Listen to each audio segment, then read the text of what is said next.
Hello दोस्तों, जय हिंद, नमस्कार। मेरा नाम नीरज और इस कोर्स में मैं आपको सिखा रहा हूँ वेब डिज़ाइनिंग।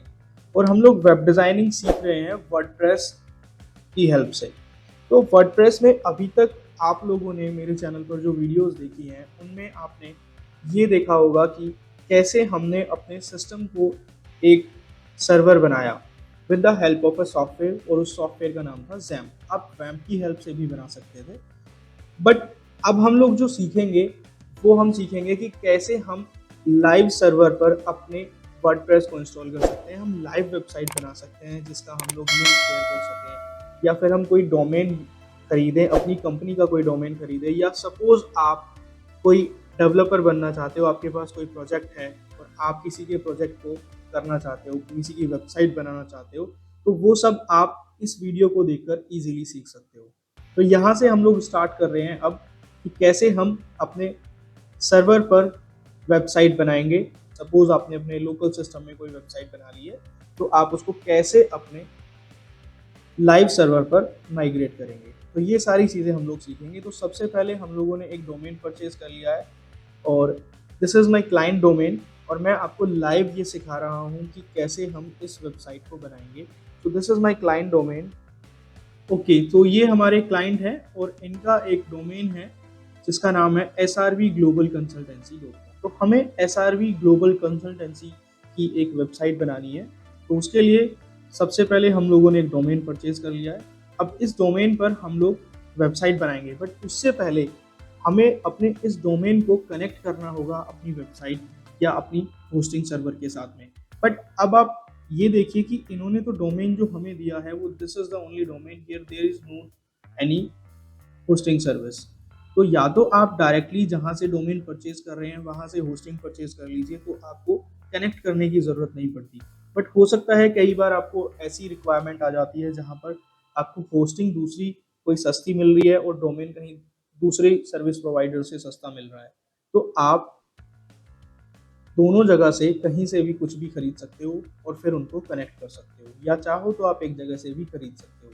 तो इसके लिए अगर आपने एक वेबसाइट कहीं डोमेन जो है वो कहीं दूसरी सर्विस से प्रोवाइडर से खरीद लिया है और होस्टिंग कहीं दूसरी सर्विस प्रोवाइडर से परचेज कर ली है, तो उसके लिए हमें क्या करना होता है।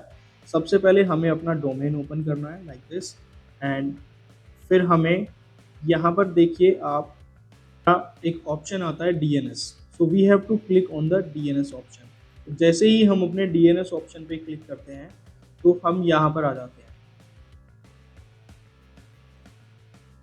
अब ये देखिए यहाँ पर काफ़ी सारे ऑप्शंस होते हैं, जैसे DNS रिकॉर्ड्स होते हैं, फॉरवर्डिंग होती है, नेम सर्वर्स होते हैं, प्रीमियम DNS होता है, या फिर होस्ट नेम्स होते हैं। तो ये सारी चीज़ें डोमेन से रिलेटेड होती हैं। जैसे सपोज आपको कभी अपनी ईमेल आईडी को डोमेन के साथ में कनेक्ट करना है, या आपको गूगल सूट जैसे आपने सपोज लिया है तो उसको कनेक्ट करना है, तो वो सारी चीज़ें यहाँ DNS रिकॉर्ड से हो जाती है।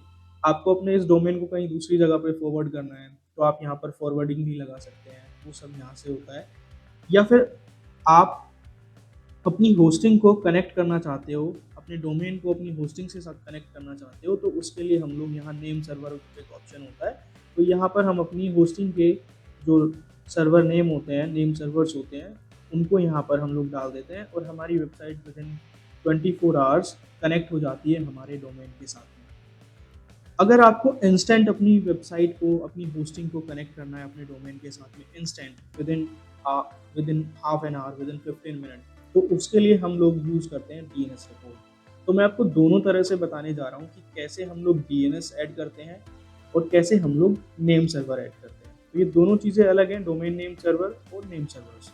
तो डोमेन नेम सर्वर यानी DNS को हम कैसे ऐड करते हैं, तो उसके लिए सबसे पहले हमें ए रिकॉर्ड ऐड करना होता है। अभी आप देखिए यहाँ पर ए रिकॉर्ड ऐड हुआ है, इसमें टाइप है ए, नेम है @ डाटा है पाग, और जो समय इन्होंने लिया है वो है 600 सेकेंड्स। दैट मीन्स कि ये टोटल टाइम जो इसका होगा वो 600 सेकेंड के अप्रोक्स में कनेक्ट हो जाएगा आपकी वेबसाइट के साथ।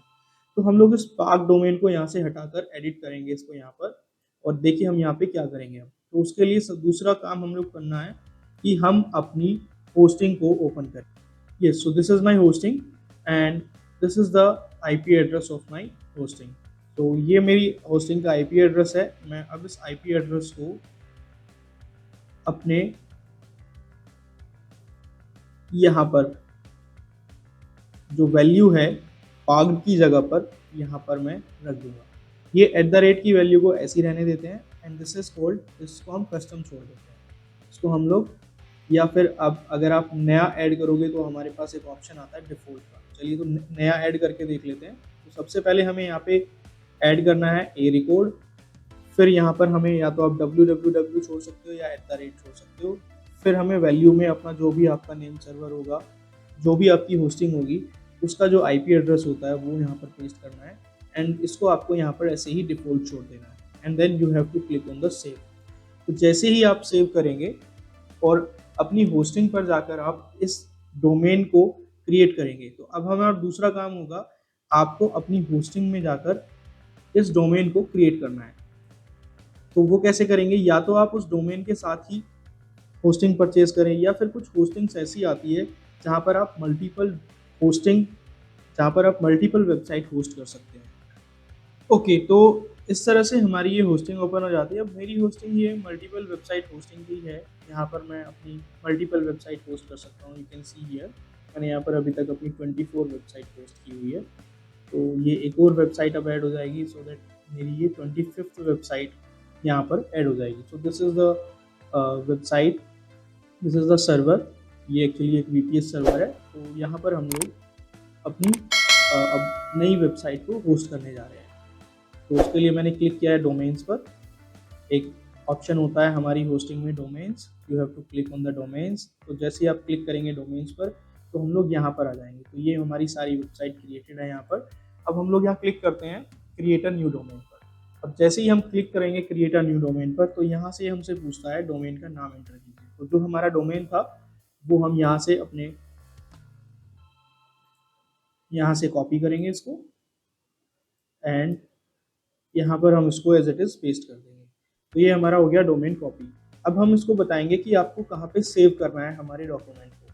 तो जो हमारे इस डोमेन को जो लोकेशन मिलेगी, एक फाइल डायरेक्टरी मिलेगी, वो कहाँ मिलेगी, तो उसको हम लोग बोल रहे हैं कि जो होम फोल्डर होगा, होम फोल्डर के अंदर ये इस नाम से फोल्डर बना दे और वहाँ पर सेव कर दे। आप चाहो तो इस नाम को अपनी मर्जी से भी कुछ भी रख सकते हो, बट मैं इसको डोमेन के नाम के साथ में ही रखता हूँ। मैंने ये कर दिया और ये हमारा एक सब डोमेन बन जाएगा ऑटोमेटिकली, जिसका नाम होगा SRV ग्लोबल कंसल्टेंसी .com/ या .web.a2zonlinesolutions.com। इस तरह से एक हमारा ऑटोमेटिक सब डोमेन क्रिएट हो जाएगा। अब हम यहाँ से इसको करेंगे सबमिट और इस तरह से अब हमारी होस्टिंग क्रिएट हो गई है for the SRV global consultancy.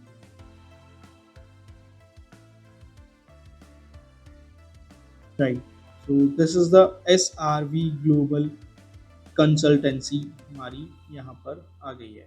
अगर आप चाहें कि ये चेक कर सकते हो कि ये डाटा कहाँ जा रहा है हमारा, तो when I click on this, तो ये देखिए हम लोग अपनी होम डायरेक्टरी में आ गए। So this is the space where we will save our files. जो भी हम अपनी फाइल्स रखेंगे वो यहाँ पर अब हम रखेंगे। तो इस तरह से हमारा ये डोमेन क्रिएट हो गया है। अब हम चेक करते हैं क्या हमारा ये प्रोपोगेट भी हो गया है डोमेन। तो we will just use here SRV global consultancy and then, तो अभी हमारा प्रोपोगेट नहीं हुआ है।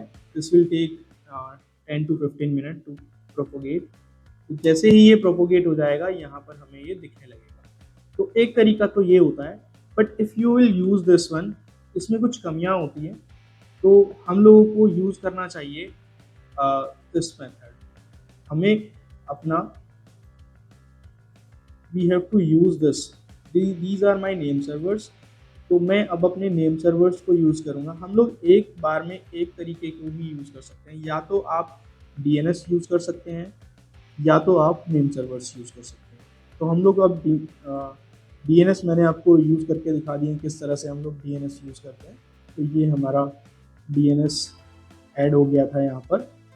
Yes, so this is the name DNS added already here. अब हम लोग DNS को यूज़ नहीं करेंगे, हम लोग यूज़ करने जा रहे हैं नेम सर्वर्स। तो हम लोग क्लिक करेंगे नेम सर्वर्स पर और यहाँ पर ऑप्शन आता है चेंज नेम सर्वर। तो जैसे ही मैंने क्लिक किया चेंज नेम सर्वर पर, एक विंडो ओपन होकर आएगी। अभी ये GoDaddy के नेम सर्वर हैं बाय डिफ़ॉल्ट। अब ये हमें कह रहा है रिकमेंड कर रहा है, बट हम इसको बोलेंगे नहीं भाई हमें नहीं चाहिए, I will use my own. तो मैं यहाँ पे अपना फर्स्ट नेम सर्वर पेस्ट करूँगा and here I will paste second one. दूसरे में बस इतना डिफरेंस होगा। ये हमने सेव कर दिया। अब हमारा नेम सर्वर इसमें डल गए हैं। Continue. Yes, so this is success. Your request is in progress, and now this will take 24 hours. इससे कम में भी हो जाता है, but minimum this will take 24 hours. Now you can see जो हमने DNS डाले थे वो सब यहाँ से हट गए हैं, क्योंकि हमने नेम सर्वर यूज़ किया। जैसे ही हम नेम सर्वर्स को अब हटाएंगे तो हमारा DNS दिखने लगेगा। तो इसलिए मैं आपको बोल रहा था कि हम लोग एक बार में एक ही सर्विस यूज़ कर सकते हैं, या तो हम DNS यूज़ करेंगे या तो हम नेम सर्वर यूज़ करेंगे। बट आई रिकमेंड कि we will use name servers. तो इस तरह से हमने अपने नेम सर्वर्स को इसमें कनेक्ट कर लिया है, अपनी होस्टिंग को। अब this will take at least 24 hours और हमारी वेबसाइट जो है वो कनेक्ट हो जाएगी। जैसे ही हमारी वेबसाइट कनेक्ट हो जाती है, हमारा डोमेन कनेक्ट हो जाता है होस्टिंग के साथ, तो हम लोग यहाँ पर अपना अब वर्डप्रेस इंस्टॉल करेंगे। और वर्डप्रेस को मैं आपको दो तरह से इंस्टॉल करके दिखाऊंगा। फर्स्ट जो तरीका होता है होस्टिंग सर्वर की हेल्प से ही, एक ऑप्शन होता है उसमें जो बहुत इजी होता है, और एक तरीका होता है कि हम अपनी फाइल्स को यहाँ पर अपलोड करें, डाटाबेस क्रिएट करें और फिर इस तरह से जैसे हमने गूगल होस्ट में बनाया था ऐसे भी हम यहाँ पर इंस्टॉल कर सकते हैं। सो आई होप गाइज आपको ये वीडियो समझ में आई होगी, आपको ये क्लास इजीली समझ में आ गई होगी। बहुत इंपॉर्टेंट क्लास है ये। एंड देन जब आप ये कनेक्ट हो जाएगी तब हम अपना यहाँ पर अपना एक वेबसाइट बनाएंगे और फिर आगे चलेंगे। So I hope guys you like this video. If you like this video को शेयर कर दीजिए और चैनल को सब्सक्राइब जरूर कर दीजिए। Thank you guys. जय हिंद।